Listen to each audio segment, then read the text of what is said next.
ఇంటర్మీడియట్లో స్టేట్ లెవెల్లో first rank సాధించి జేఎన్టీయూలో కూడా గోల్డ్ మెడలిస్ట్ తను సాధించింది.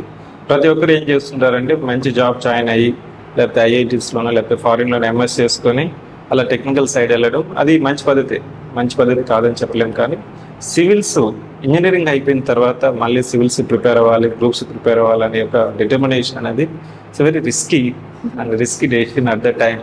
When you're getting job, again you started that no, I need to prepare for another job. Yes.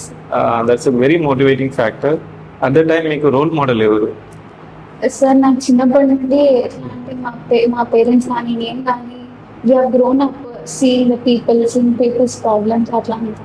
మా బ్యాక్గ్రౌండ్లో కానీ మా తాతయ్య, మా మామయ్య కానీ మా ఫాదర్, మా మదర్ వీళ్ళందరూ ఏంటి అంటే you have to be in the people and solve people's problems అన్నట్టు ఆ టైప్ ఆఫ్ ఓరియంటేషన్ ఉంటుంది. సో నాకు చిన్నప్పటి నుంచి అట్లా కలెక్టర్ అవ్వాలనేది డ్రీమ్. అయితే ఇన్ఫాక్ట్ 2014 ఆ టైంలో మా దగ్గర Sangareddy collector Smita Sabharwal really inspiring, అంటే చాలా బాగుండేది.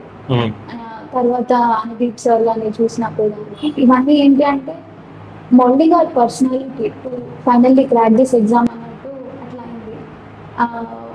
అంటే నేను జాబ్ చేసుకుంటూ ప్రిపేర్ అవుదామని అనుకున్నాను, కానీ మా parents help was very immense. అంటే in every possible way emotional support కానివ్వండి, ఫైనాన్షియల్ వేలో కానివ్వండి, in every possible way my friends, my parents, my teachers everyone were very supportive. అంటే వితౌట్ దెమ్ నేను చేసిన ఒక 10% కావచ్చు, అంటే మిగతా అంతా వాళ్ళదే ఉంటుంది.